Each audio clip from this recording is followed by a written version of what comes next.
Hello hi नमस्कार जय जगन्नाथ मु वर्षा पुनः स्वागत करछि वर्षास लाइफस्टाइल को। आज मॉर्निंग किछि एमती थिला जे मोर टिफिन हे जाय छि एठी आलू भजा हमर नडे चकुली। आज संडे बोली हमर आसी छै जी चिकन आउ एठी आसी माछो एठी सब तरह जिंस थुआ हे छि एठी चुल्ली रे आज हो छि चिकन।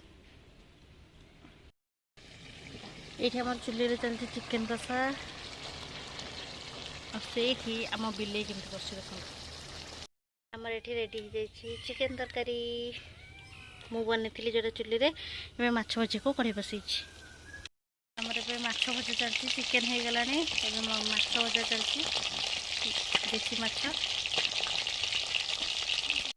आमर लंच होती भात डाली आउठी अच्छे मोर भेंडी आलू बेसर साधारे आउठी अच्छे बैगन भजा आंब तापर एठी हमर अच्छी माछ।